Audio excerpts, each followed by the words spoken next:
as we walk. We don't play it with these cutters, bet my youngest chop you down. Welcome to the Reframing the Image of Relationships podcast, where we dive into the heart of what makes relationships thrive.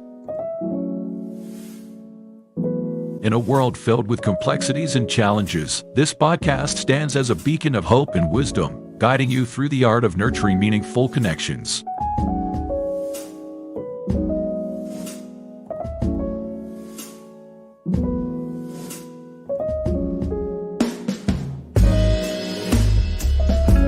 Our discussions are more than mere conversations. They're a roadmap to healthier, more fulfilling relationships.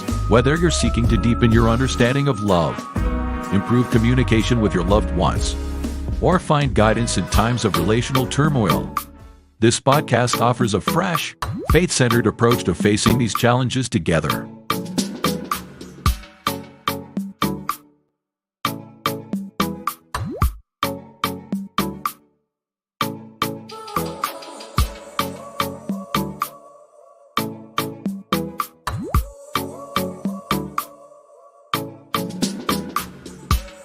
As we unpack the mysteries of human interactions, we invite you to open your hearts and minds to the transformative power of love and empathy. Get ready to be inspired, enlightened, and equipped to see relationships in a new light.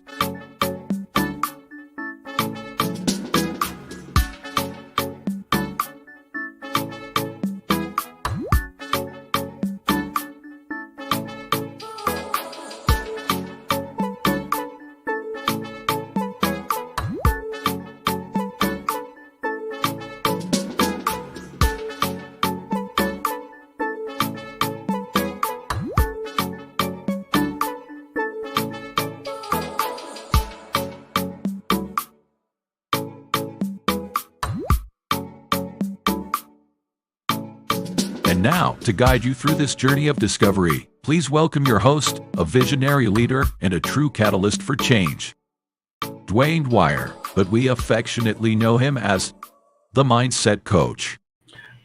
Good morning and welcome to this month's episode of Reframing the Image of Relationship. My name is Dwayne Dwyer, I go by the Mindset Coach, and I am joined by Miss Lisa Keys, the voice of reason, and I am Queenie Love from the Relationship Zone. Listen, it's been a month. How are you guys doing on this beautiful Saturday morning?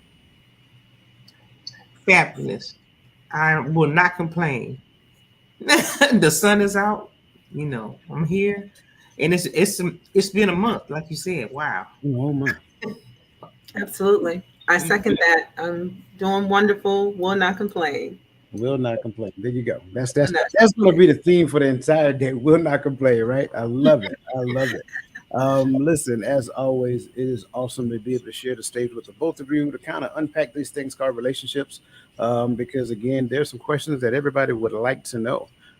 So again, I just want to thank you guys for being here. It's always an honor just to talk with you guys, just as it is always an honor to interact with, I think, is the most awesomest, that's a word, by the way, the most awesomest chat on social media. So that being said, regardless of wherever you are, whether you're on Facebook, whether you're on Instagram, whether you're on LinkedIn, or whether you're on YouTube, I just want to make sure that we extend a very warm welcome to you. And if you are in the chat, I like to call you by name because I recognize that you can be anyplace else, but you're here with us and we do not take that lightly. So that being said, good morning, Michelle Ray, Nick D, Crystal Everett, Adrian Walthour, let me see, Miss Verlene McCoy, aka Queen V, good to see you. And again, if you're there, if you're watching, regardless of where you are, just let us know that you're there so that we can acknowledge you. If you have not become a member of the platform on YouTube, again, look on your screen, your YouTube screen in the lower right-hand corner of your window, and find the YouTube symbol, put your cursor over there and subscribe. Don't forget to hit the notification button, right? Don't just hit the bell, hit the drop down and select all that way you know every time that we go live on this platform. Now, today, we're talking about healthy relationships. I am looking forward to this. Let me kind of set the stage for this whole conversation because this ought to be awesome. Have you ever wondered why maintaining a healthy relationship seems so challenging in today's fast-paced world? With the pressures of work, social media, and everyday stress, it's easy to feel disconnected from people we care about most. Many of us struggle with communication, trust, and emotional connection, leaving us to question what it truly takes to build and sustain a thriving relationship. Today, we're uncovering the secrets to healthy relationships. We'll explore key components such as effective communication, building trust and respect, emotional intelligence, conflict resolution, while integrating timeless biblical principles. Our goal is to provide you with practical tools and insights that will help you create stronger, more fulfilling connections with your loved ones. But that's not it. Be sure to stay tuned until the end of our discussion, as we have a special gift for our dedicated listeners, a comprehensive guide filled with additional tips and resources to support you on your journey to healthier relationships. So join us, engage with our conversation, and let's unlock the secrets to lasting love and harmony together. So, like we said, we're talking about healthy relationships, and I think this is a good place to start. Okay, because on this platform, again, you're going to have a lot of different perspectives, point of views, whatever that looks like. And so here we believe that everybody's point of view is there. So we believe that we are subject matter experts of our own perspective. So we're going to honor what everybody thinks, and we're going to appreciate that and move forward. And last but not least, to you guys in the chat, y'all know the deal. Put your questions in there, add value like you always do, because again, that's part of the program. So I want to start off with this question because I think that sets the stage for everything else that we're going to talk about. What is a healthy relationship? Such a good question. For me, I think a healthy relationship really it really depends on the person that's in the relationship, because everyone's experience is different. Their expectations are different. What they desire is different. We all have our own story that we have put together in our heads from being young and, now in our 20s, 30s, 40s. So I really believe that it is up to the person that is in the relationship to be able to define what's healthy for them. Because on the outside, we can all look at a person's relationship and judge it and say, that doesn't look healthy, because that's our own perspective. That's our own belief system. But they themselves have a different belief system. Some people think what I may say is toxic, for them, that's healthy. And without it, it feels weird. And so I think it really depends on the person and how you define healthy. But what I do know for sure is each individual know that feeling. There's a feeling that I think everybody has that says this does not feel good to me. You can look a healthy for an individual usually is how they feel about that. So that's my answer when it relates to what's healthy. What is a healthy relationship? Okay. I think the first healthy relationship you have to have is with yourself, and understanding who you are, and actually be intentional about any relationship you're entering into. And I'm going to use myself because I'm a believer that I have to be intentional about the relationship that I have with God and the faith that I say that I have in Him. So I believe that each relationship looks similar to that. I think that's the foundation of for me, where relationships begin to manifest. When you know who you are, and you understand who you're in relationship with, and you understand, and you're intentional about the relationship. You have to be intentional. Both parties have to agree to entering into this relationship. Even as believers, we know that there's conditions, and God says you need to do this, because if you don't do this, this can happen. But He's teaching us that we don't have to go that way. And so, that's where I'm going to give my everything. I have to filter through the Word of God. So that's my answer. So I like this, and before I kind of give my answer, I got some questions, right? Mm-hmm. Because I want to make sure that we kind of peel it all the way back, right? Queenie, you mentioned having different experiences, having different thoughts of what healthy relationships look like. What's healthy for this person may not necessarily be healthy for this person. So given that idea, just thinking about that in its entirety, doesn't that make it more difficult? Doesn't it make that like a moving target? And I'm not harping on your perspective. I just want to understand. Doesn't that make it like a moving target? Wait, hold on. Wait again. Breaking up over here on my side. I don't know if it's me or. Yeah, you were muted for a minute. Oh, okay. Okay. You were So, muted. okay. So you're saying, I'm sorry, Dwayne, you were asking, does that make it a moving target? Yeah, like when I take my idea of a healthy relationship and I use my experience to Mm-hmm. kind of, move me forward into that. Mm-hmm. Um, things of that nature. Does it kind of doesn't it look like different? And I think you started off by saying that like it looks different from person to person. But Absolutely. isn't that the difficulties behind these things we call a healthy relationship? Absolutely. There is no cookie cutter. There's no cookie cutter way for me to tell someone this is what a healthy relationship should look like for you. That because it does vary. It even varies from person to person. If you have dated five people, those five people all have a different perspective on what looks healthy to them. Some people can't even define healthy for them because they've never had to. You just in the relationship and you're just kind of doing whatever works, right? But yeah, for me, when I look at that, I work in coaching spaces. I can't tell a person what's healthy for them until they tell me what feels healthy to them. And then I can begin to say and help them identify what's not working in that relationship, the things that's not healthy, the things that are challenging. It's because it goes against who they are and their core beliefs. So yeah, it's different for everyone, in my opinion. Okay. Okay. And Lisa, you said yours is pretty much governed by the word of God, if I can just sum it up.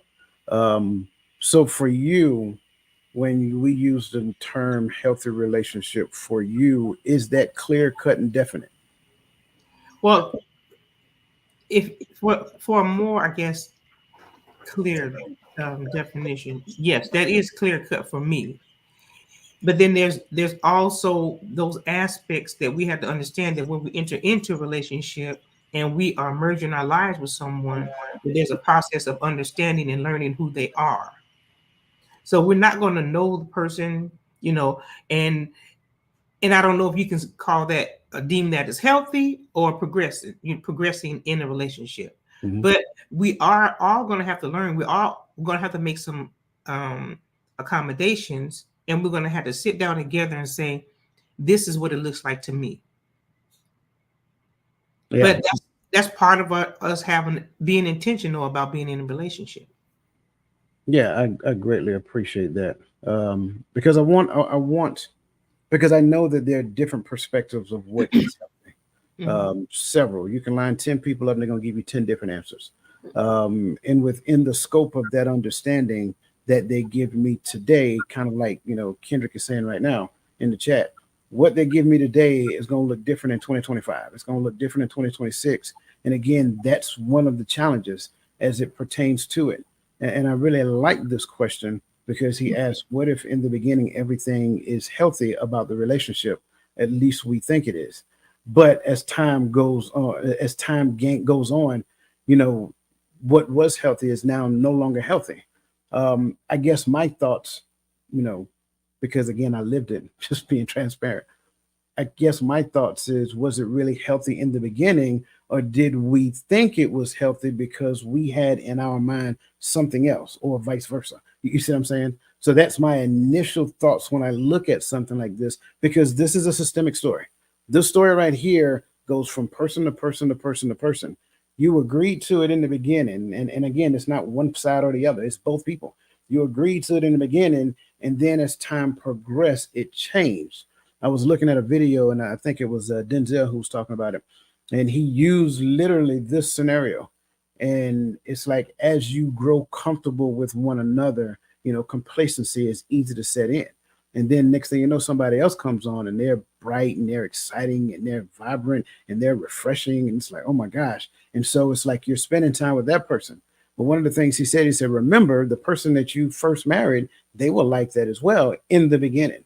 And so the issue may not necessarily be that it's no longer healthy. And I'm not talking to you, but I'm just saying overall in general, it's the issue may not necessarily be that it's no longer healthy. The issue may be that what I perceive as being healthy has changed.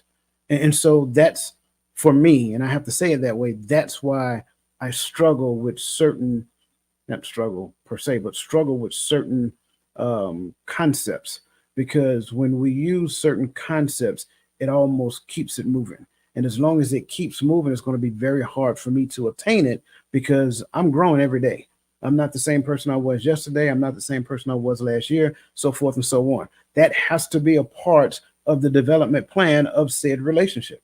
So if I am in a relationship, the relationship has to grow, not necessarily grow in title, but the relationship that I am in has to grow. Or what's going to end up happening is that I am going to grow apart from the relationship. So for me, I believe a healthy relationship embodies stewardship through what I tend to call flow.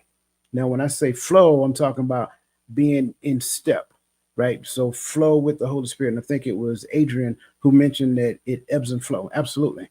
Everything ebbs and flows on its own cycle, right? So we got to be healthy enough to deal with the ebbs and the flow. I can't get too high and I can't get too low when things are bad, when things are good and when things are bad. So I have to be a steward of the relationship that I'm a part of, not expect the relationship to continue to feed me. I think when it gets to the point that I believe and have an expectation for the relationship to feed me, that's when it becomes unhealthy. But as long as I keep the main thing, and what is that? That the relationship is the most important person in the relationship, not me. The minute that I take myself and elevate myself above relationship, toxicity is coming, and it's guaranteed to hit, and it's going to hit hard. So when I talk about staying in flow, it's three particular things I tend to think of. I tend to think about respect, I tend to think about communication, and I tend to think about support. And too many times we get in these relationships and we believe that this is support. This is not, it's not support, right? Support is a thing that you do, right? Communication has to flow. It has to open the doors for both people to clearly articulate their point of view, their perspective, whatever the case may be. I don't have to agree with it. I just have to listen to it and digest it and respond exactly to that. And then when we start talking about respect, I mean, respect should be something that we're taught at home. So I think as adults, if we're still struggling with respect, there's a deeper issue that we need to address. Now, I know my response was very long-winded, so I'm gonna pause right there and let y'all kind of respond or give me your thoughts.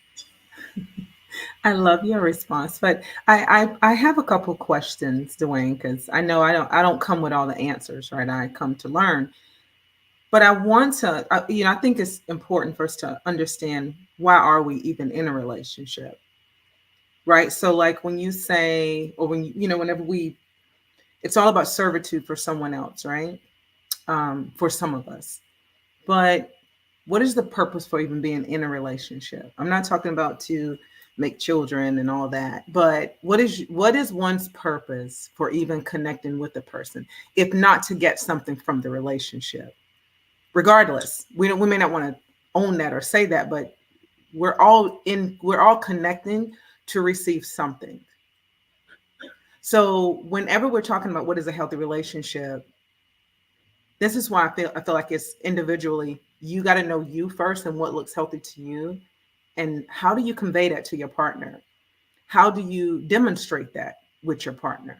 But what is the purpose? Because we're not robots. We're not. And this is me personally, right? I'm not getting into a relationship with the guy across the street just for God's purpose. And I say that because obviously I'm looking at him not in a godly way, right? I'm just not. I want something from this relationship, from this partnership, from this joining. My purpose is I'm interested, and maybe I want companionship. Now I have to figure out how can the companionship, and if the companionship can serve a bigger cause, because that's just how my mind is thinking, right? I'm children are grown, no more babies. I've done all that, right? But now at this phase and stage in my life, I want anyone and everyone that's watching and listening can fill in their blank. What is the purpose for you getting into a relationship? What is the purpose for you connecting with someone else? What is the purpose for you having a partner in your life? And where do you want that to go? I think these are bigger questions to ask when we start talking about what does a healthy relationship look like? Well, what is the purpose for the relationship? You know, people now ask, what's the benefit of even getting married? Like, we're all beginning to ask these questions because as we've talked about in the comments, we do change. Life changes. We change. You can be with a person and that relationship begin to evolve and become unhealthy, or what started out toxic can become now more healthy because now we've learned, we've grown, we've processed, we have a better understanding. So what is your purpose for even being in a relationship? I think that's a great question. And I'm sorry, Lisa, were you about to say something? I didn't want to steal the floor. Okay. I think that's a great question. And I think before I can get to the point of understanding what the purpose of two people coming together looks like, I need to have an understanding of what my purpose is. I need to understand like what it is that I'm supposed to be doing. What am I called to do? Right? I need to have that understanding, because what I do not understand about myself, I now hold somebody else accountable for. That becomes the challenge. So what we do a lot of times, we don't do the work on ourselves, and then we say, hey, I want to be in a relationship with somebody else, and then I hold you accountable and make you responsible for filling the blank of my insecurities. That's no bueno. Because at the end of the day, I am responsible for fixing the child in me first, right? And we all got it. We all got inner kids in there. Don't get it twisted, right? So I am responsible for fixing the child in me first before I put myself in somebody else's space. Now, when we come together, there has to be a purpose for a relationship, right? Because we two come together to serve a greater good. Let's be completely transparent. If that's not the case, then what are you doing, right? Are we just looking for a companionship? Get a dog. They make dogs create a dime a dozen. I'm just being transparent. I'm sorry, it doesn't sound good. But it doesn't mean that it ain't good, right? Dogs are great therapy animals. I'm just being, I'm serious, right? There's certain things dogs just are not going to do to me. Well, if that's my driving force, I'm just saying, if that's my driving force, that identifies some work that I need to do in me. I can't look at you as a thing to use ever. And I know you were joking when you're saying that, right? But I'm glad you said that, because again, that's the other side to it. I can't look at you as something to use. When I look at you as something to use, now I've just devalued you in my mind. Once I've devalued you in my mind, I'll never respect you. And that becomes the issue, going back to my 3 points, right? The flow, the communication, and support. So once I see you and I just look at you at that thing, I am missing so much greater, so much more of who you really are. And I think that's it. So to your question, I love the question, and I think it really gets after the deeper concept of it. But before I get after the purpose of two people coming together, I need to understand what my purpose is and what he called me to do and what I'm supposed to be doing. Then I understand why two people came together. Well, because a couple of different reasons. Well, we were created to connect. We were created to relate to one another. So in its just simplest term, relationship simply means my connection with another person, not a intimate connection with the other person. So we got to kind of like refocus that particular term in our mind. Just because I say I'm in a relationship with Queenie, I'm in a relationship with Lisa, that doesn't mean it's an intimate relationship. It means we relate to one another. That's really all it is. So when we do that, now we have to ascertain, like, how do we relate? On what level do we relate? What is the ebbs and flow of that relationship when we relate? Like when tribulation hits, turmoil hits, like what does that look like? Does it become like, or is it something that where we can talk it out in a very adult fashion? So I think all of these things has to be unpacked so that you can understand what healthy looks like. Because let's just be completely transparent. A lot of us did not come from a healthy environment. So what you're really looking for is something that's not that. And as long as it's not that, that defines healthy for you. No, it's not. That's not healthy. It's just not that. So when we start unpacking this, you have to understand what healthy looks like for you first, because that's why I say these terms. Some of these terms, it just keeps it moving. And as long as the term itself keeps moving, like you said, healthy looks different from person to person. Healthy to this person means lack of trauma, right? As long as it's lack of trauma and lack of drama, right? And lack of your mama, I'm good to go. I don't want your mom in my relationship. I'm just being completely transparent. So lack of trauma, lack of drama, lack of your mama, we good. So that's the thing. So that's what I understand. I get it. That's what healthy looks like to some people. But on the other side, Healthy also looks like a place where we can thrive and uplift one another. And I think that gets after what a healthy relationship in my mind is really all about. So again, no, I was long-winded, but I hope I answered or responded to your question. I want to kind of give the floor to Lisa because we was.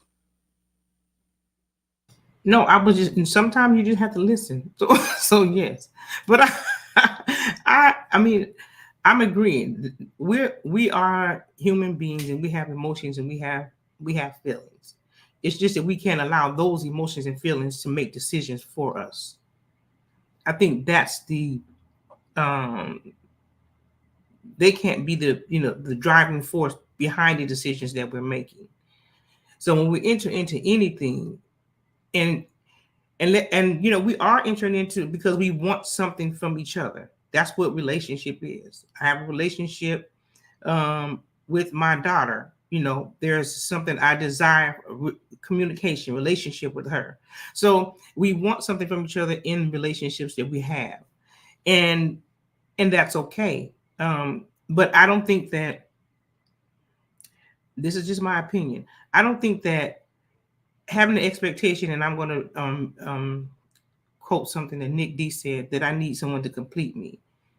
I don't think having that expectation going into a relationship is a mind that we should have, because when that happens, then we go in and we're disappointed because our expectations have not been met. We're still not complete because it was no one's, like you said earlier, it was no one's job to complete us. Yeah, I like that. And I will kind of say it as well before I get to Michelle's statement or question. I will also say, and this is just my perspective, it's not that I want something from you, I want something for you. See, again, when we change the way we look at things, the things we look at change. When I look at it from the perspective of I want something from you, now we're talking about my expectations of what I want.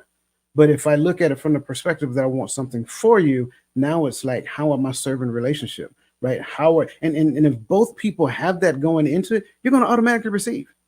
So it's like, it's a never-ending bank account that both people make deposits in, but the bank account serve both people endlessly. So I think that's the thing. I'm sorry. What was her? Go back to the first part of it. At the end of the day, the mindset is going to drive. So, Coach, you're saying that the relationship had to be fed by both. Yeah, yep, absolutely. That's it. That's it. And that's what I'm saying. Like, it has to be about the relationship, not about me. And if the relationship, and that gets back to the 3-strand cord concept, if the relationship is the most important person in the relationship, then we're connected by the relationship. So what we do is we dance around relationship, right? We are dancing around the idea, the concept, and the hope of a continual growing union, if you will. So great question. I love that question. Any other thoughts before we move forward? I had a thought, but it eluded me. I got it. And I have too many, so we'll just go. Y'all gonna stop telling me. Y'all gonna stop telling me I talk too much, dog, on it. I just got too many. It's okay. It's all good. All right. So the first key point up under this conversation is effective communication. And the first question is, how can we create an environment where both parties feel safe and encouraged to share their thoughts and feelings openly? Okay. Lisa, you want to go first? Yeah, I know the first thing is and I think we answered a lot of these questions to me, that you have to be intentional when you're entering into a relationship. You have to be intentional. Both people have to buy in to it. And you set the expectations and the boundaries, and you guys mutually accept, what you guys are agreeing to. I think that, and then you have to be able to listen to each other. I think when we do it that way, it promotes us having trust for each other, and we feel find each other trustworthy, and there's so many. I have so many thoughts going through my head, but yeah, I'll stop there.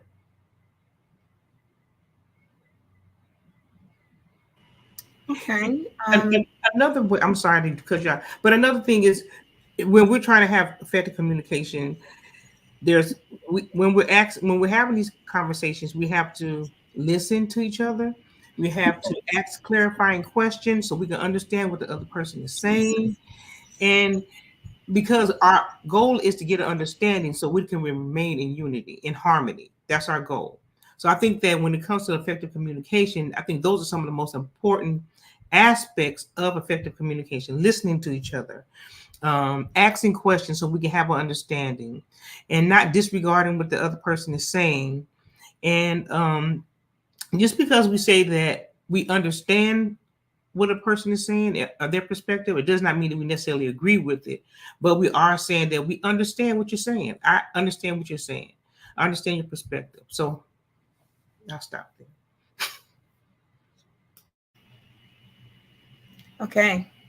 Can I rock and roll now? All right.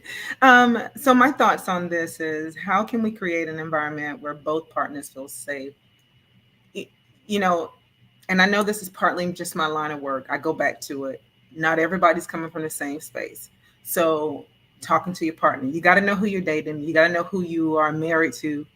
You got to learn to know who you're attracted to and really figure them out by asking those open-ended questions and allowing them to talk. So hopefully with a person that doesn't mind communicating, because if you are with a person that does not enjoy communicating verbally, or maybe they can't clearly articulate what it is that they need, then you're going to be stuck and stumped. So that's going to be an issue from the gate. So assuming that maybe with a person that does not mind communicating, then I believe that you want to have a communication style and practice it that's non-judgmental, whether it's non-judgmental listening and or non-judgmental verbal communication or delivery. Because oftentimes when people feel judged, right, they feel judged. And since judgment comes in has such a negative connotation, since that's the case, you have to be mindful that if a person feels judged or feel like you are attacking them or their thought, then they're likely to shut down or they're likely to fire back. So know your person. And you yourself, like, I think that we ourselves have to know how we communicate. Like, I'm so straightforward when I'm communicating about something that's super serious for me, that sometimes it's a turnoff for people that know me because they're used to me giving a lot of fluff and being really light and being really funny. But then when I become very stern, they become very uncomfortable and they misread me. And so sometimes my communication style may come off as if I'm being judgy or I'm being too direct. So sometimes I even have to think about that. So I believe that in order for us to create those environments, we have to understand not just the person in front of us, but understand ourselves and understand that when we begin to talk, what happens in the room, what moves in the room, what falls down, what crashes in the room. That can include our children. If we begin to chastise them and they begin to break, then maybe the communication is how we're delivering it. So we have to think about that with a partner because it can come off the same way. So the first thing for me to create that environment is already come to the table saying, you know what? This is who I'm talking to. Let me just kind of rethink how I'm going to have this conversation with them, and let me meet them with a non-judgmental way, because that's what I also want. I want to be heard, and I don't want you to judge me and badger me for my feeling or for my whatever I'm saying to you about this relationship. I like that. I really do, especially the non-judgmental part. I thought that was good, which is probably one of the most difficult things that people can do. Because again, for them to have an expectation or feel a particular type of way, they generally automatically view a thing as right, wrong, good, bad, whatever that looks like. So I really do like that. I would say for me, how can we create an environment where both parties feel safe and encouraged to share their thoughts and feelings openly? Is to be that. For starters, I need to be that person that can not only embody an environment like that, but promote an environment like that. So in some cases, I may have to do it first. In some cases, I may have to solicit it. I need to go into it not expecting or feeling like I'm the most important person in the conversation. So it doesn't really matter what the conversation is about. I am still inquisitive. I may ask questions. I should ask questions. Even if you're expressing your thoughts, I need to ask questions about what it is that you're saying before I automatically assume that I know exactly what you're saying and I have the answer, which is one of the biggest problems that we encounter in the space of communication as well. Thinking that we know what the other person is actually saying in its entirety after they say whatever it is, right? Ask questions about that. So I think when it looks like creating an environment, like we both need to be able to communicate to such a degree that it is all about what we're working towards, not all about right versus wrong. I'm sorry, not all about who's right or who's wrong, but all about what's right and what's wrong. And if we maintain that posture, focus on what is right and what is wrong, not who is right and who is wrong, then what we should be able to do, we should be able to have an environment where both people can communicate. Now, the feelings part is where the challenge comes in at. Because at the end of the day, what we tend to do is that if I don't feel like I'm being heard, well, the question is, am I responding to you, right? If I responded exactly to what you're saying by saying phrases like, so what I'm hearing you saying is this, right? So let me see if I can get this right.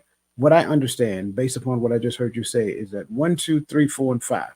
And you can be like, well, no, 1, 2, and 3 is right, but 4 and 5 is really 7 and 8. Okay, cool. So now I understand that. If I am having conversation like that, then you're being heard. That's it. I think a lot of times what ends up happening is that we conflate, we will conflate acceptance with heard. Because I don't necessarily accept what you're saying, you feel you're not being heard. That's not the same thing. So I think when we look at it from that, from that perspective, that brings to the notion that we are communicating effectively, but either maybe you're not saying exactly what you want to say, or on the other side, maybe again, what's right and what's wrong is more important than you being right or me being right. And if we can move in the space to where that's the underlying theme, if that's the concept, then it's healthy for relationship. And again, that goes back to my point. I got to first be healthy for a relationship before I call myself being in a relationship. So long-winded verse again. But again, your thoughts, everybody's thoughts. Or is everybody good to go? No, I think you just, I'm not disagreeing with what you're saying. And some of the things that I think I mentioned in the chat were some of the things that you hit on. So I don't disagree. Okay. Can we jump down to the third question under the section? Skip the second one, go to the third. How can we balance expressing our own thoughts and or opinions while also validating and respecting our partner's views during conversations?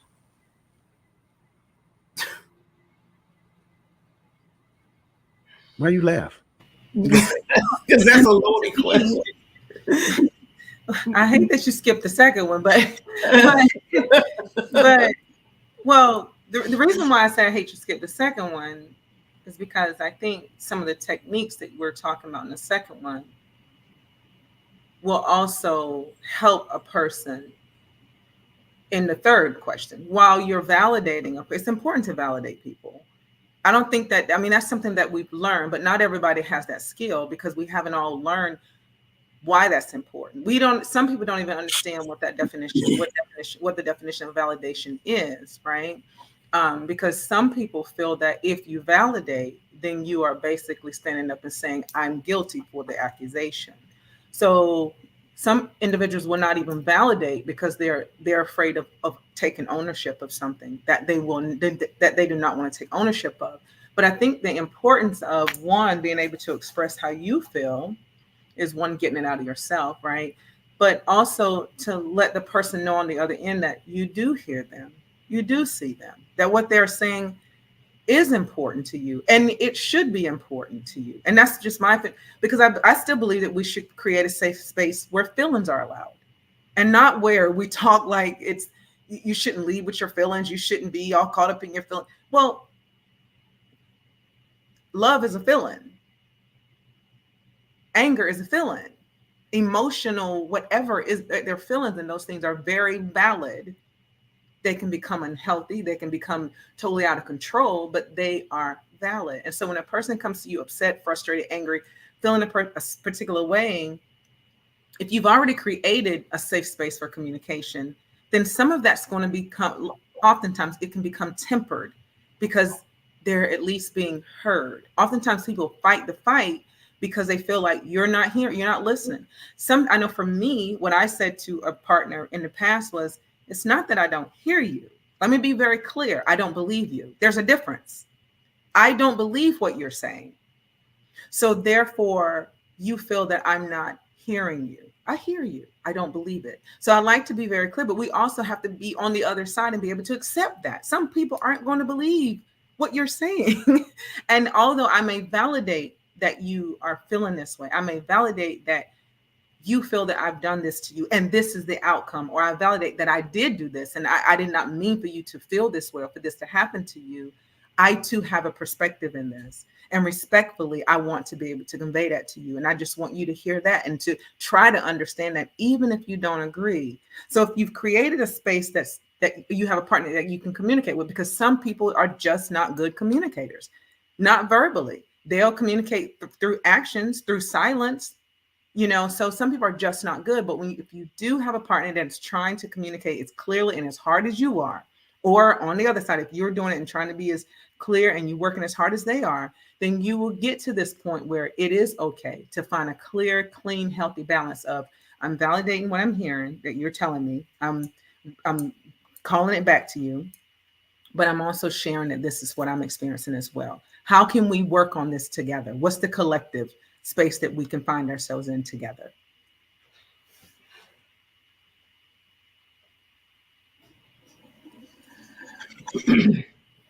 I thought one of the things, for me, when I think of love, I think of God. And that's a big, giant component of everything. It's not just it's not just feelings or emotions, but it's correction, it's coming to understanding. All those things are who God is, and He is love. So that's when I think about it. That's what I conceptualize it to be. Now, I can't even begin to express who He is, because He is so, for me in my life, He is. I don't have the words to express who He is, but I know He's a great God, and I know He loves His creation, and I know He wants us to come together. Because how can we say we love Him whom we've never seen? We can't even get along with each other who we see every day. And if we can't sit down and have a conversation with each other, validate each other, say, I hear you, I understand what you're saying, but let's come to understanding, because we said this is what we were going to do. But now this is what we're doing. And we have to be clear. We have to be, sometimes we have to have the difficult conversations that are, they're uncomfortable, but we have to have them so that we can come back into harmony. So when and that's how we're respecting each other. Sometimes the conversations are not comfortable. I like this. I really do. Because you guys know me. You know me oh so well. And I am 100% aware that a lot of the things I say, they're uncomfortable, and a lot of people don't agree with them, and I'm okay with that. I am 100% there with that.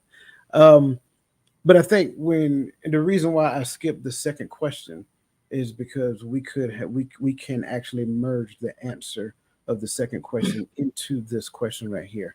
How can we balance expressing our own thoughts and or opinions while also validating and respecting our partner's views during a conversation?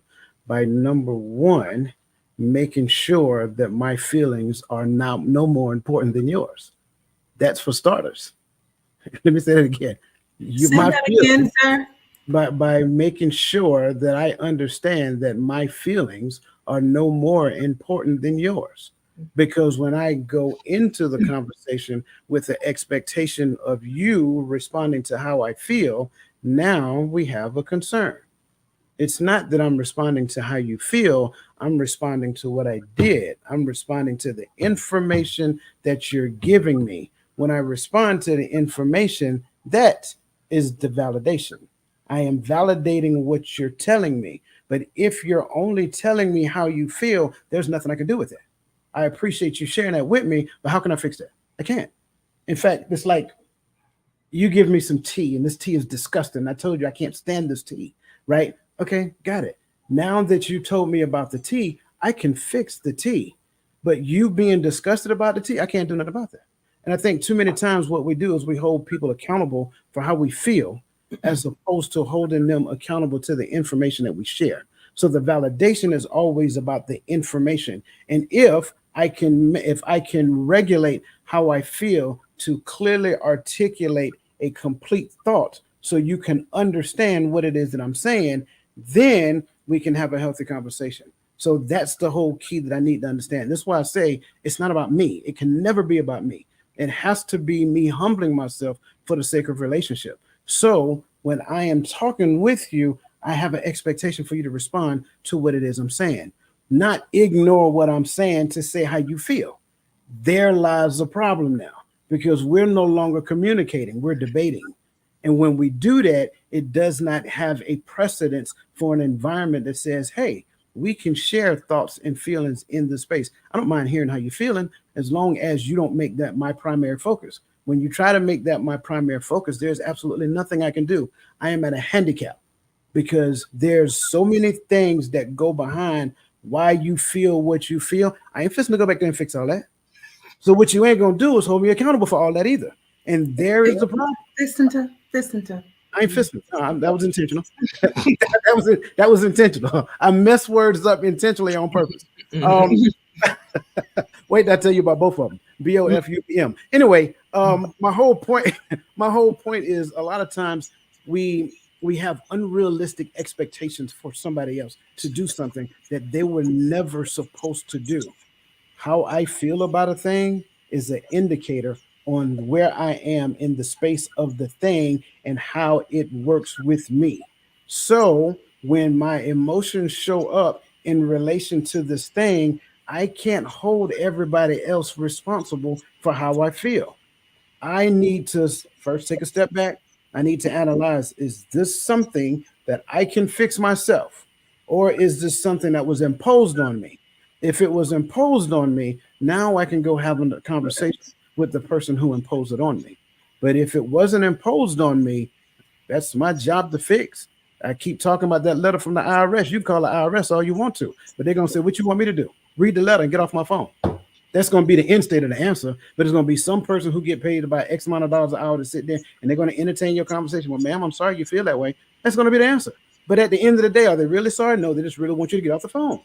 So I think when we do not put things in its proper perspective, what ends up happening is that we bring a thing to the relationship and then we hold somebody else responsible for that thing that I never worked on myself. So again, validation is all about responding to information. So we have to get to the point to where we clearly articulate information in a fashion to where the other person can understand the situation. And if we can do that, now, based upon that, this is how I feel. So I hear you. So listen, I'm reading some of the comments, and I'll be real. I'm reading some of the comments, and I get it. Again, I'm definitely not taking away personal accountability. I still hold space for feelings, and the reason why is because as an investigator, we're fact finders, and I'm just going to my job as an investigator. We're fact finders.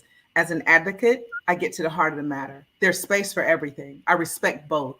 So I will always sit in this chair and hold space for both. And I will not have a conversation about relationships without respecting that there are feelings that are involved. So although I hear what you're saying, y'all hear the validation? Okay. So I understand what you're saying. And I believe there's a place for what you're saying. But in this world, if you ask people that are in relationships now, that are partnered with someone, ask them what's working and what's not working. And feelings are going to come up.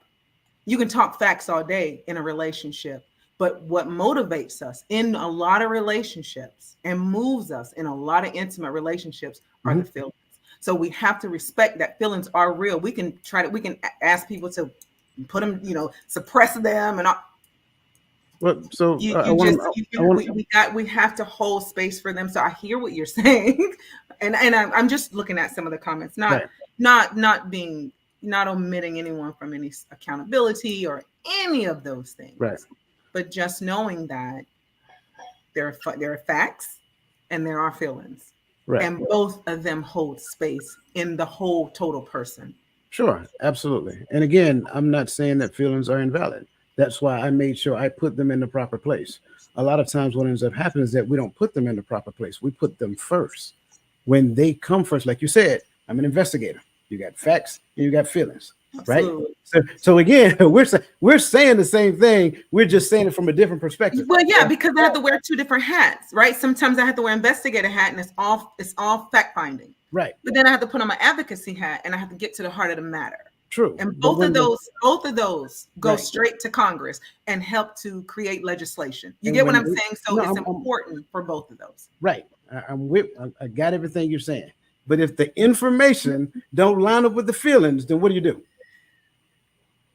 We got to keep moving. We just got to keep, we got to keep digging. We got to figure this thing out. No, there's nothing else to figure out if the information doesn't exist. You can't just make it up. And well, not necessarily making up information, but I'm saying we gotta keep digging and figure out a solution, right? Sometimes a solution here. Sometimes the solution is that, hey, I understand how you feel. All right, how do you communicate with someone? That's all I got.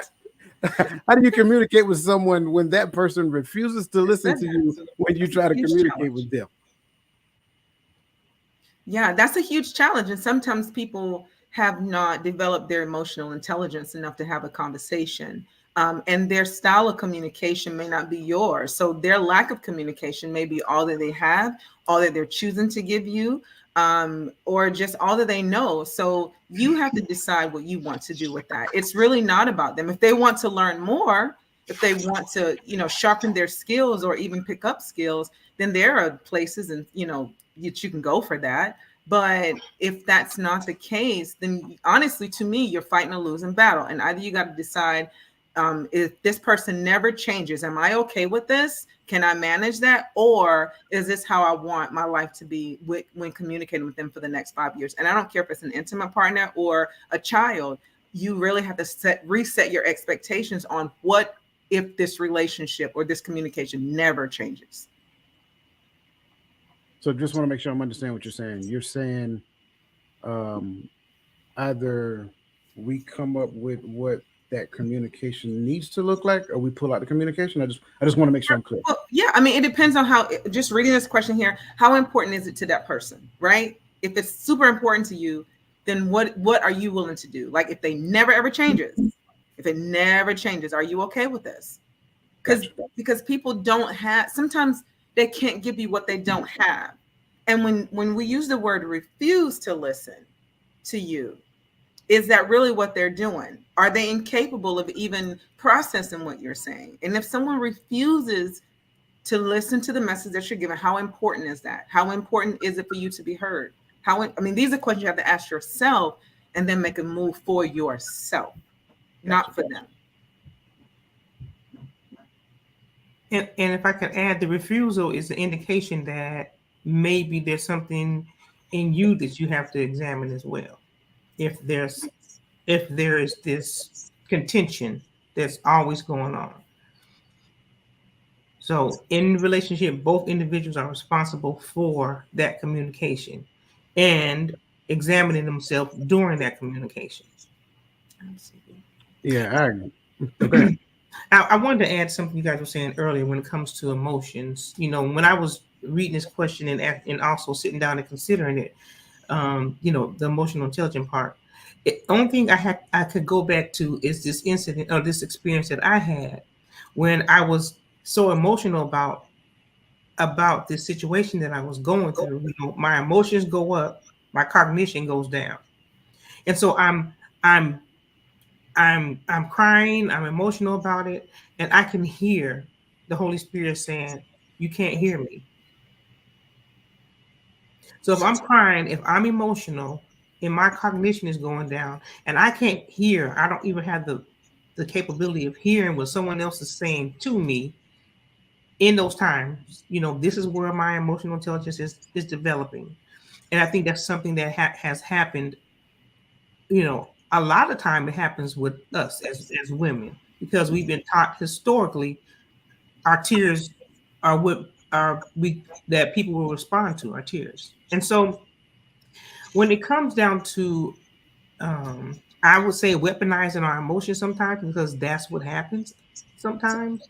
And if we're not mindful that that's what we're doing, and then we have to begin to learn, how am I using my emotions effectively? Am I allowing them to lead my decisions? Am I allowing them to lead the way I respond to the situation that I'm in? So I just wanted to add that. Nope, I love it. I love it.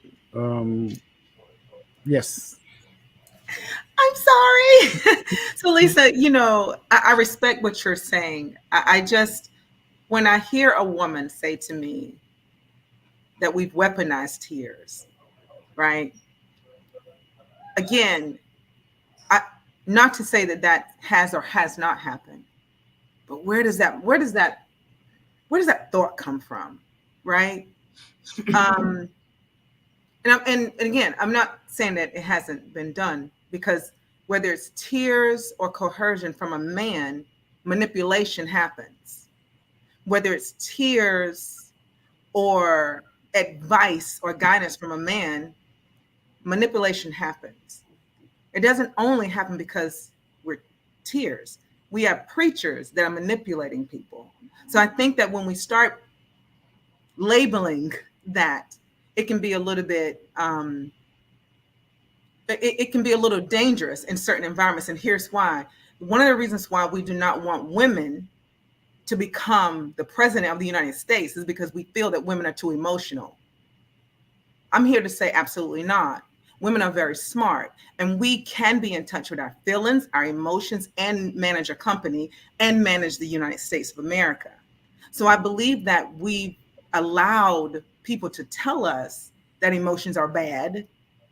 And as we said earlier, feelings, we put them first. They can be toxic.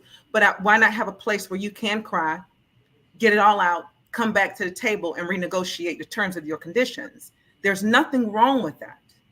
But I believe that sometimes when we believe that needs to be in the back because this is such a patriarchal society, then we create another problem. Because I don't feel that way. I think that, yes, anyone can manipulate. Doesn't matter. You can manipulate and not cry. Women can manipulate with just their vagina. A man can manipulate with his money. A man can manipulate with guidance. I think we're kind of going off tilt right now. Hold on. No. I'm not trying to do that, Dwayne. I'm just saying that I think when we start thinking about, our emotions being maybe which, cognitively we decline. I totally understand that. Mm-hmm. But when we are finished with that, we can come back and we can pick up right where we left off. Women are capable of doing that, and there should be space for all of that to happen. Right. I don't think what she said had anything to do with capability. I think she was just talking about historically and information that is being brought up. And six in one hand, half a dozen in the other. If the facts point to it ever happening, then I think what we owe it is the fact to accept, okay, that is a factual situation. Has nothing to do with the entirety of the population. And I think sometimes when we make statements, what some people hear is everybody. And I don't think it was an everybody statement. I think it was a statement to where it reflected some information that came from like historical references. So I want to make sure I'm clear when I say that. Let's not make one statement about the entire mass of people, because that's not what we're talking here. We're talking about right. Okay. So I just want to say that. No. Lisa definitely didn't say everybody. She wanted to, and so as you're saying, when other people hear this, I'm here to say it wasn't an everybody statement, and it's not an everybody situation. Right. But anybody can be all of these things. Anybody can. Correct. And I want to say this because, for me, I think that you are responsible for your emotions individually. You are responsible for your emotions. You are responsible for how you use them as well. And so when we are led by our emotions, when we're led by them, sometimes we don't make the best decisions. This has nothing to do with being in a position. I'm saying that goes for male and female. When we're led by our emotions, we're led by what we want, we don't make good decisions. And so we can't be led by them. Yes, they have a place. God created us and made us. So we have a place, but how do we manage them? How do we use them? Like when I was developing and understanding my emotional intelligence, I had to understand that I was crying. I was using that, not knowing it, but I was using that because that's the way that I understood it to work, and it was working. And so, even though this is me making sure that I'm aware of my behavior and my actions, and so we have to always do that. Because sometimes we can be doing things and not knowing that we're harming or causing a environment that's not conducive to for us to grow and to heal. And that's all I was saying. Yeah. Yeah, and I think this is a great segue into emotional intelligence, um, be- because the first question under emotional intelligence is how can we become more aware of our own emotions and triggers to better manage our reactions in relationships? Absolutely. I think just knowing who you are is super important. Again, not everybody has this ability or even have the resources or the opportunity. Sometimes people tell them about themselves versus them being able to really have an introspective look at themselves, right? So sometimes people learn along the way because someone's told them about about themselves. And it's like, what? I act like that. I respond that way. It's like, yeah, well, maybe there's a trigger. Maybe there is something that happened somewhere, right? That's an underlier that causes you to respond in a volatile way, or maybe repress your feelings, right? Because again, you can blow up or you can repress. And then somewhere in the middle, we can find something that's healthy for all of us. But I believe that self-awareness is super important. And if one doesn't have the self-awareness, sometimes we just kind of wake up one day and be like, wow, I just want to be better. And I think when you have that, when you realize that your communication style isn't working in certain environments, then I think you have to look inwardly and try to figure out like what's happening. Why did I get so upset in that conversation? Or why did I feel that way whenever he or she did that? Or why did I take that situation personal? Oftentimes you'll find that there's something that happened somewhere in your past. And we're learning obviously way further back in your past when you're younger, that has been just riding with you the entire time. And those are your triggers. So I love to tell people, go seek a professional counselor, go seek a professional therapist and talk this out, unpack it that way, and then do the work for yourself.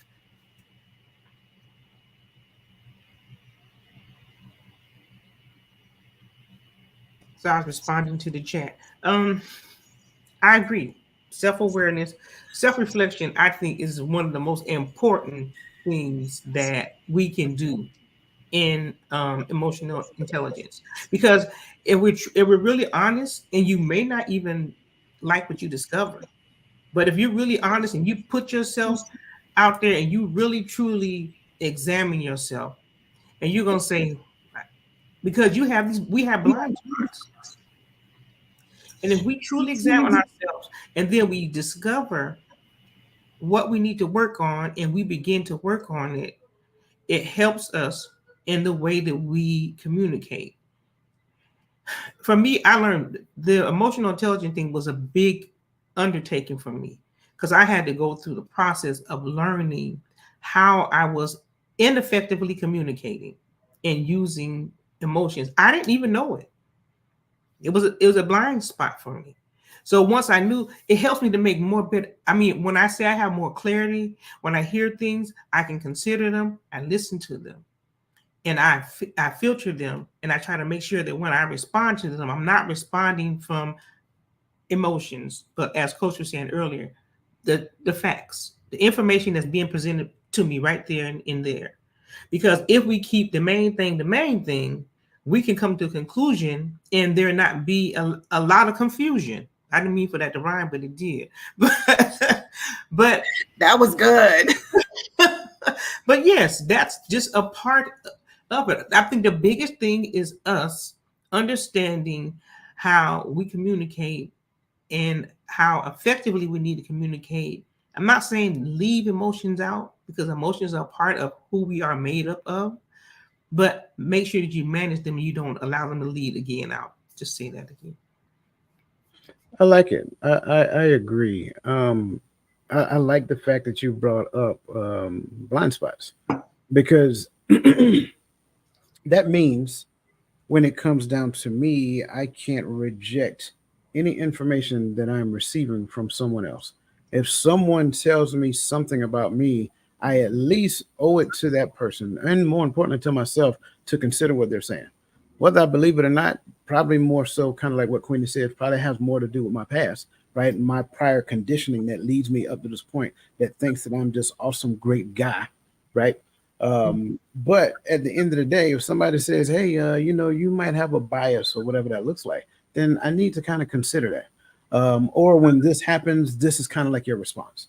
I need to consider that. So I think a lot of times we can do some self reflection on our own, but there's a lot of things that we can't self reflect because we can't see it. And as long as we can't see it, we're walking around with blinders on, behaving the exact same way, person after person after person after person, recycling information over and over and over again, and trying to figure out why every relationship that I get in looks the same, because you are remaining the same through every relationship. So we have to understand, when it comes down to this question, how can we become more aware? By first recognizing that what you are aware of right now is not complete. You have incomplete awareness wherever you are. Doesn't matter what it is or what it has to do with, whether it has to do with the way you communicate, whether it has to do with how you are in the midst of people, so forth and so on. My awareness of how I am and how I show up is incomplete. So I think a lot of times what we tend to do is, and you hear it all the time, you hear people say, well, you got to stay true to yourself. Who are you? You have no idea. You only know who you are in this moment. But what you have to realize is that every situation that you go through, every moment in time changes you incrementally throughout the space of time. So if I, in my mind, have to stay true to who I am, then what I'm really saying is I have a fixed mindset of who I think I am. It may not even be true. It's what I made up in my head about me, and I'm trying to do everything I can to be that person. With newsflash, that's not authentic. So what we have to do is we have to understand that we need to be able to receive information from other people about us. And the issue with telling people about people is that it involves people. Sorry, I know it just kept saying the same thing. It involves people. And people tend to lash out when you don't say you kind, you know what I'm saying? You don't say, when you don't do stuff like that, when you just don't go to them with flowers and candies and all kind of stuff like that, they get all in their feelings. Well, why can't I be honest with what my observation is with you? So that indeed helps you to understand where your shortcomings are. If you get heated, if your core temperature gets high, if your heart starts racing, that's an indicator. Take heed to it. Be clear and understand that, hey, why did this move me so much? Don't lash out at the people. Go back and do some work on me, right? Why did this move me so much? Why is this even and I will go to the extreme. Even if the person wronged you, right? And it made me lash out, right? Why did it move me so much? Why couldn't I maintain, civility and just tell you that I didn't appreciate what you did, as opposed to getting all irate and speaking, yelling and all kind of other stuff. Newsflash, you yelling don't motivate me. That's just it. I think the issue is that we believe that if we respond like kids, we'll get what kids get, exactly what they want. So if you start yelling at a person and all kind of other stuff, that's not motivating an adult. They're just going to look at you sideways. Be careful how far you go. I'm just saying, you might get what you're asking for. So we got to get to the point to where we learn to manage our reactions, not suppress. I want to make sure we understand there's a difference. It's not about suppression, it's managing, right? You hear people say it all the time. You got to pick and choose your battles, right? Absolutely. Sometimes you got to realize that this hill is not one I'm willing to die on. If it's the fact that, you start cooking breakfast at 7 o'clock in the morning, I'm still asleep, and I don't like the smell of bacon waking me up because it makes me hungry and makes me get out of bed, that's not a hill I'm willing to die on. I'm coming to get some bacon. Sorry for all y'all vegans people out there, who do we? I love y'all though. I love y'all. But I think that's really how we have to do. We have to recognize that it is my responsibility to fix me, even in a relationship. I cannot put it on you. When I put it on you, I am washing my hand of the responsibility and I'm giving you too much to do because you still got to work on you. So you got two incomplete people in a relationship working on themselves for the relationship. Anything other than that, it's too much. Thoughts before we move on? I do have a thought, and my thought is this. You both have hit on. I think that we have good vegan bacon. I'm so sorry. I'm so distracted, like squirrel. Thank you, Nikki D. That's right. Tell him. But anyway, in relationships, oftentimes our partner becomes our mirror, whether we like it or whether we don't like it. They can become our mirror because we see sometimes a distorted version of ourselves. They see the raw version of who we really are. And I'll give a quick short story because I know we have to go. In a previous relationship forever ago, I was with a person for, I don't know, a very long time. They actually helped to raise my children. And I remember whenever we split up, after some times had passed, I called him up and I said, hey, I'm working on me and I'm trying to get better here. And I want to know how I showed up in our relationship. Now, I'm not encouraging anyone to do this, but you have to be in a place to be able to accept whatever they're going to say. And he told me how I showed up in that relationship. And I was at a good place in my life where I could actually hear what he was saying. Had this happened when we were going through our breakup, I would have never heard him. I'd have rejected all of it. Because oftentimes that's what we do, especially when pain is the underlying. When pain is there, it's hard to accept things. You're screaming, yelling, you're acting out because normally pain is what's pushing that. So I wouldn't have been able to accept it. But during this time, it was like a year or so later, and he told me. And what I took from what he told me, one was, wow, was that really your experience? I didn't see that. But then I began to ask myself, like, what? Did I work 7 days a week? Almost. I did. What were my priorities? It wasn't him. I thought he was fine. I thought he didn't need me.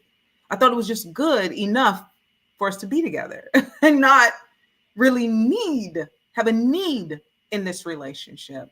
But that conversation taught me a lot. So every relationship thereafter, I've tried my best to be very mindful of how I'm showing up as far as my presence, because I'm a busy person.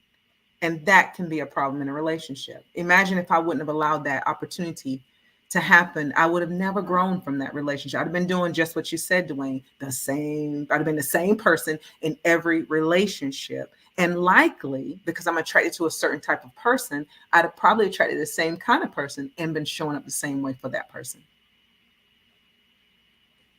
Absolutely. Absolutely. Well said. And I love that story because I think hopefully some of us, have the same similar experiences to where we're mature enough to reach out to others and get what we call a 360-degree assessment. And I think that's important. Okay. Moving on to conflict resolution. Okay. The first question under conflict resolution is, what are some effective strategies of addressing conflicts early on before they escalate into larger ones? Ooh. So I'm more of a proactive person, which can be problematic for some. I'm more proactive, right? I just, I try to tackle things as quickly as I can or at the pace that my partner will allow us to, because it's not just me. So I'm still learning my strategies and it depends on my partner. But I look at this like I look at work, when there's a conflict, in the office. I know the big boss for Lisa is God, so I may take it to a prayer.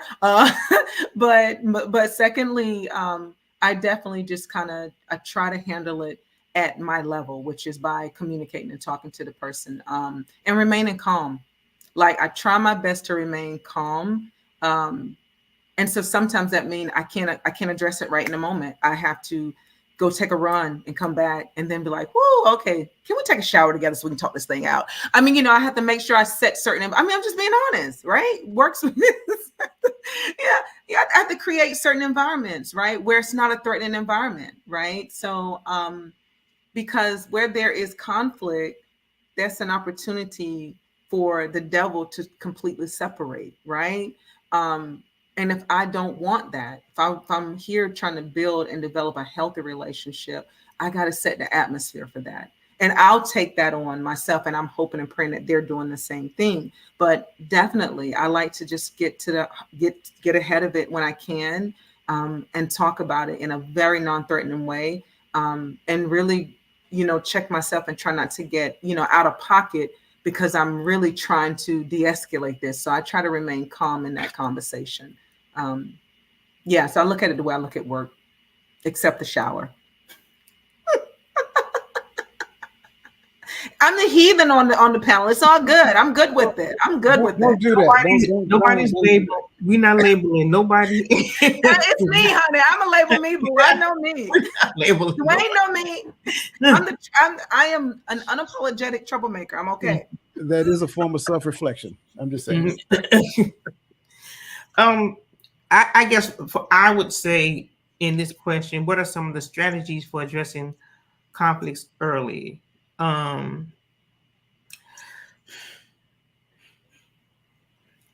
You have to get to the root cause.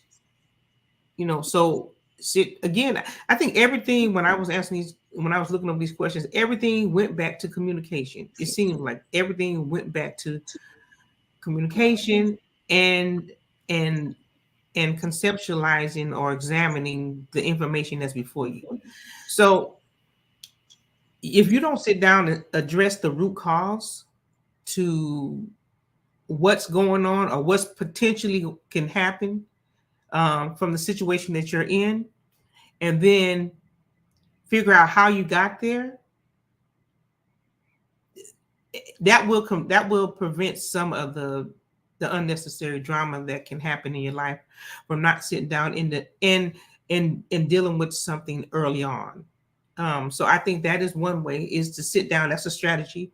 Sit down, identify the issue, talk about it, dissect it, and figure it out, and come to a resolution and make a determination that, this is not something that we're going to, continue to do, especially if it's something that's not beneficial to you and to your relationship.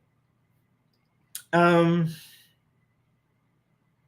you do that together, brainstorm together. You just do that together, and you come up with it. It may sound simple, but it's not. It's a process, and everybody is growing and learning in this space together.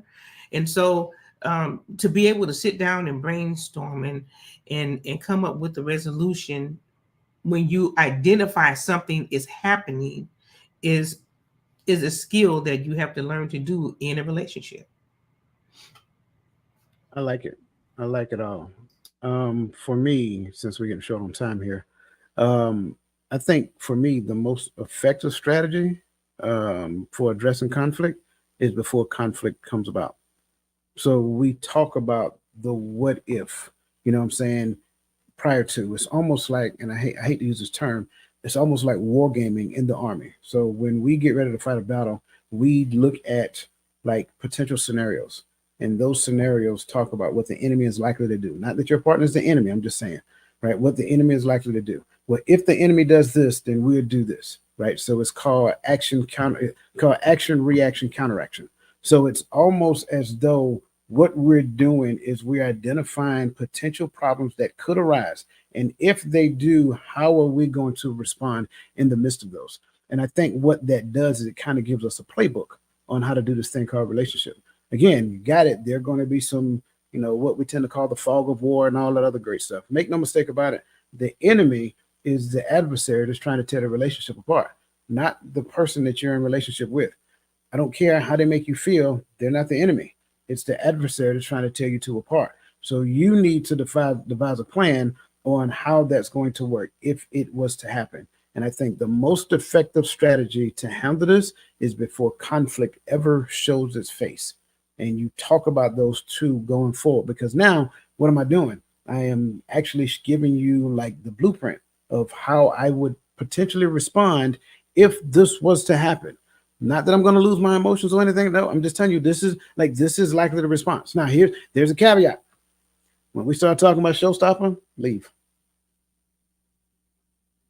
There should never be a showstopper for a relationship. I'm just telling it like it is. If it's a showstopper, leave. It's not a safe person to be in a relationship with. I got it. It's not popular. I understand. I haven't been the popular guy all weekend. It started from last night. I love you guys. But that's just it. If there's a showstopper for a relationship, what that person is indirectly telling you is that I'm really not ready for a relationship. Just my thoughts. Okay. What's a showstopper? I'm sorry. What's a showstopper? Oh, if this happens, then I'm leaving. If this person does this, I'm getting out the relationship. That's what I call a showstopper. If there You is mean okay? I'm not Okay. talking about. I'm not I'll talking talk about. offline because I'm just trying to understand it. I want to know more, but I'll do it offline. Hold on. I'm not talking about like the extremities. Yeah. You know what I'm saying? Like you running for your life. That's a whole different conversation. If your Right. life is threatened, by all means leave. But if I put out in the beginning, like, oh, if this person does this, that's a showstopper for me, very well. Because if that's a showstopper for you now, what happens later? You know what I'm saying? Not saying that that thing right there happens, but if that's a showstopper, then I guarantee there's another showstopper as well. So just my thoughts. Yeah, it's just the first time I heard it, so I just wanted to know more. That's all. Yeah.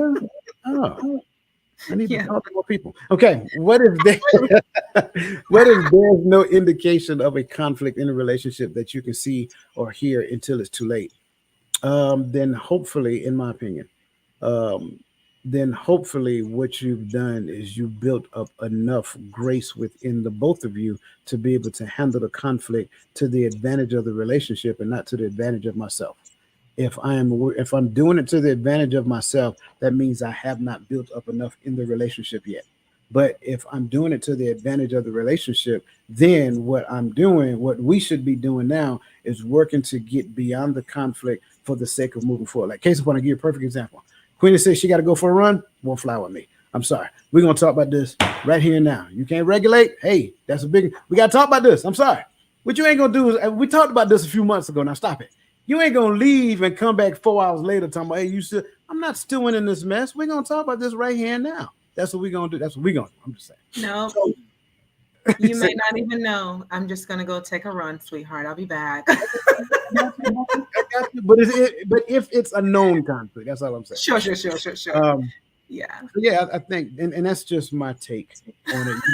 You guys have a different perspective of her question. Well, thank you for bringing it back. Because I put my glasses on my head and can't see now. Forgot they were even there. Here we go. All right, yeah. So I thought about this. First of all, that would be good if you actually didn't have any, like indication, like any flags. Like I've never had that experience, to be honest. So I've never had that experience. But what did rise up for me is, okay, so it's too late. Now you're in a conflict. I go back to communication. Again, it depends on the person. Ideally, for me, I would like to say to my partner, because here's the conflict. I'd like to say to my partner, like, I got something really hard to talk to you about. It may get uncomfortable, but at the end of the day, I really want this relationship to work out. So know that I'm coming into this with that in mind. I just want to talk about this thing. Like, I think we have to find ways to deliver and this may or may not work for people, but I know this is what I try to deliver my end goal, like with the end in mind. The end in mind here is that I want us to work. So I'm not talking to you because I'm trying to end this, but this is a tough conversation. This is this is hard. So that's what rose up for me as you were talking, Dwayne, and I was reading this question. To me, it's like, how do you face it with that person? Because it's going to be tough if you've never had a conflict. You weren't able to, like I said before, I'm more of a proactive person. Now you got to be kind of reactive or in the moment. Just addressing and keeping in mind what your end goal is. If your end goal is not for whatever you say to be the end all, then I think going into that discussion with that type of care and consideration might be beneficial, especially if you tell the person that from the beginning.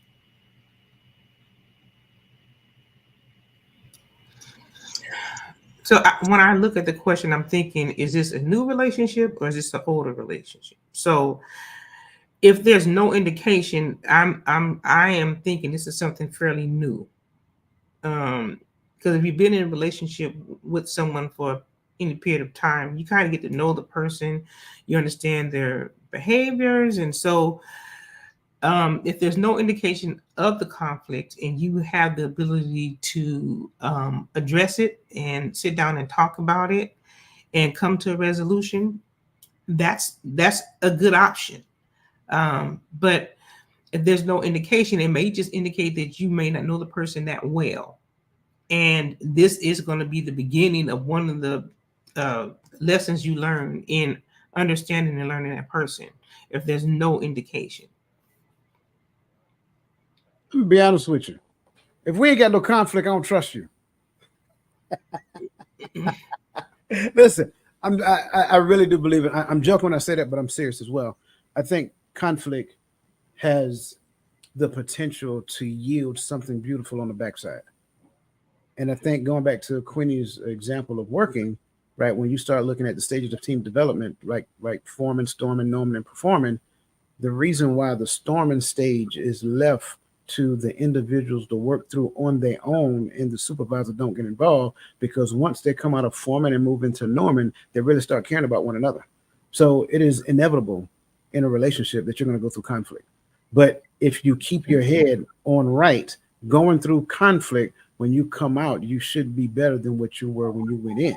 The problem is that most people don't really go through conflict. What they do is they keep recalling conflict. They remember conflict, and that becomes the problem moving forward. So I really do like that question. I wanted to add a little humor and then add a little context behind the humor. Okay, last question. I'm going to go all the way to the end. The role, there we go.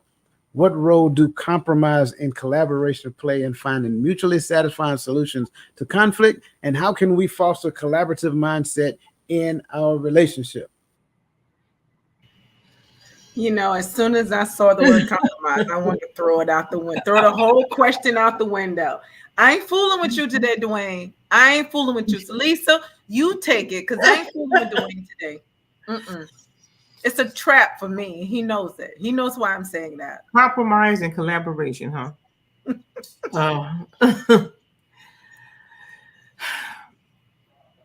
I think the compromise can be that you are understanding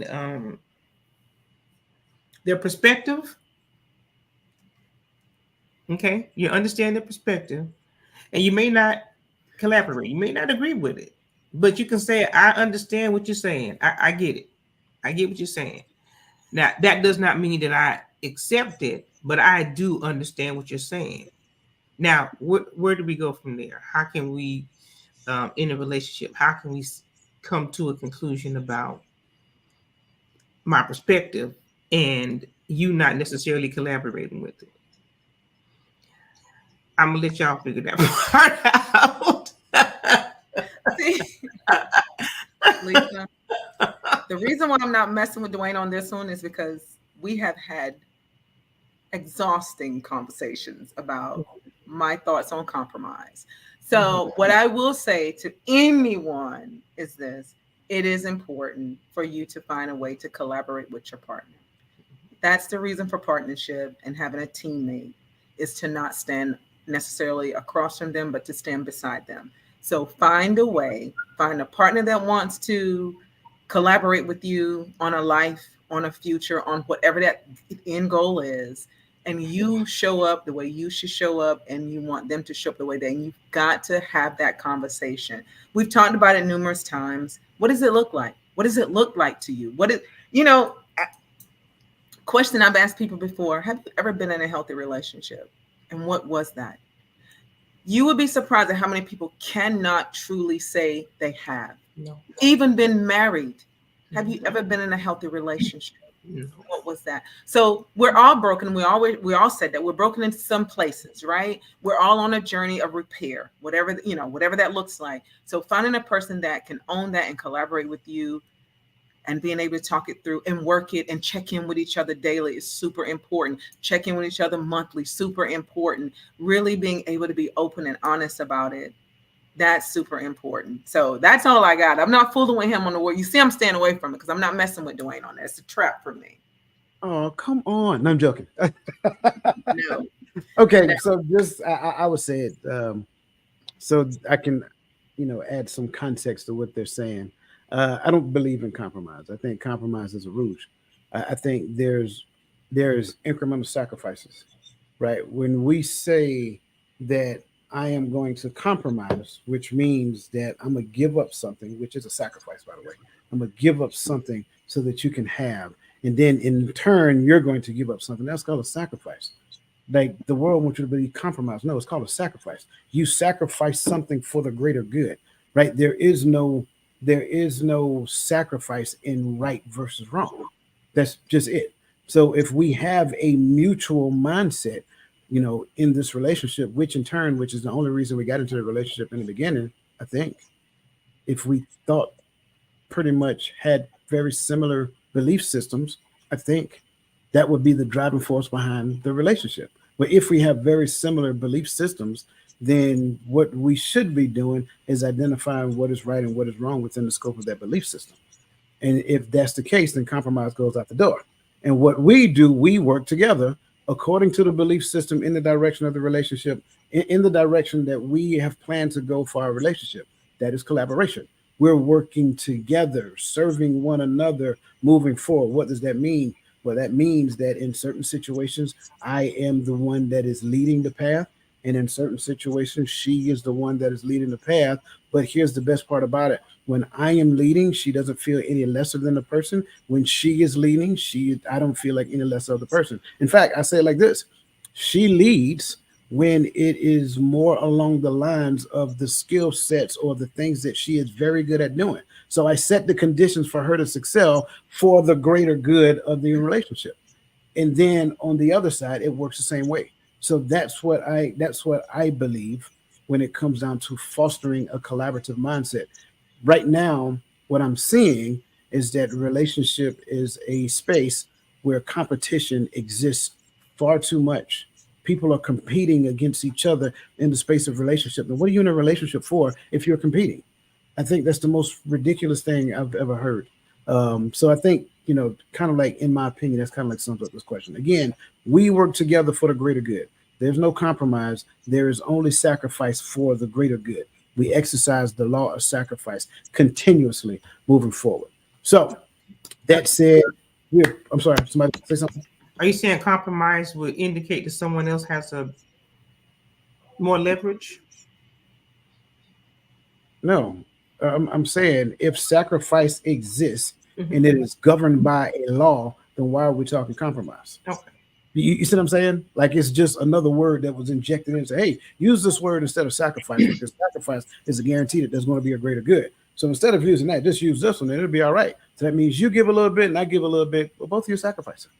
But in essence, under compromise, really what is happening, and this is what I've seen, and I could be wrong, that one person wants a thing and they may give up just a smidget, and this person here got to give up everything for the thing that this person wants, and they call it compromise. No, that's not authentic. Listen, great conversation. It kind of takes us to our final thoughts. And so that being said, I'm just going to free fall. Just go for it. Just give us your thoughts. Either one of you can go first. I'm not going to pick. Just kind of give us your thoughts on the concept of healthy relationships. I'll go. I think for me, listening to, considering all the questions that we discussed in this podcast, that communication, understanding, and grace are very important components of being in a relationship with anyone. And that communication is the foundation, one of the foundations that we stand on in order for us to come together and to have a harmonious relationship. So we have to communicate, and communication requires us to listen and ask questions and truly try to understand what the other individual is saying to us. So communication is not just about me telling you something and then you accepting it. But communication has so many different variables, and we have to understand how to do it so that we can have a healthy relationship. And one of the other, another aspect of communication is not communicating. And then the other aspect to communication is nonverbal communication. So all these things we have to look for in the realm of communication. And so that's going to be my final thought, is that we have to come together. We have to understand how to communicate. We have to come together for, as Coach said, for the relationship that we are trying to develop. So that would be my final thought. Hi, everybody. So thank you for this opportunity to talk about relationships and communication. And I'll just leave you with 3 points that I think that we've touched on. And of course, everything that Lisa just shared, I 100% support that as well. But in addition, I will want to say that as far as effective communication, I stand on and still I'm practicing how not to be judgmental. Be non-judgmental in my communication, especially with my intimate partner, because I do not want to make them feel a particular way, or feel less than, or feel that they cannot talk with me. And so I think that if we begin to start there and think about how the other person may feel, using empathy in a non-judgmental way, I think that will open up a door to create safety. Secondly, I want to talk a little bit about active listening in our relationships. And active listening is a game changer. I believe that oftentimes we, as someone is talking or there's an argument or there's a problem with a partner, oftentimes we're already constructing a counter argument. And I think that we have to stop doing that. And there's many ways for you to approach it, but just learn how to listen to them and not just to respond to them. And lastly, in keeping this in mind, that communication is important because it fosters trust and connection. I don't know any relationship that is an intimate partner that if you do not have any type of communication, you think that you feel closer to them. Without some sort of communication, suddenly you feel like you're just running through the flowers. That's not the case. It's whenever you are fostering a space that's safe and you feel connected and you feel like you can talk with them or you can show them who you are, you can be expressive, and it's okay to be that way, that you then feel even more closer to that person. So those are my thoughts from this conversation. These things are super important, and it's not just you. I'm trying to do this every day in my current life and in all of my relationships. So that's what I have for you today. Thank you. I'm gonna save the final thoughts. I don't have anything. I just say do some work on yourself. That's it. Everybody keep getting better. That's it. If we do that, then I think everything will work itself out. Listen, you guys are awesome. You guys are awesome. You guys in the chat, you're amazing. You guys on all these other platforms, Facebook, LinkedIn, Instagram, wherever you are, you guys are amazing. We appreciate you and value you. Make sure you hit the like button before we get up out of here. Again, Tuesday at 7 p.m. Coach's Corner. You'll find myself, the mindset coach with the consistency coach. And you will continue to just, give you what we've been giving you guys for the past month and a half. Listen, you guys enjoy the rest of your Saturday. Have a fantastic weekend. And listen, don't forget, let the best version of yourself be a blessing to somebody else.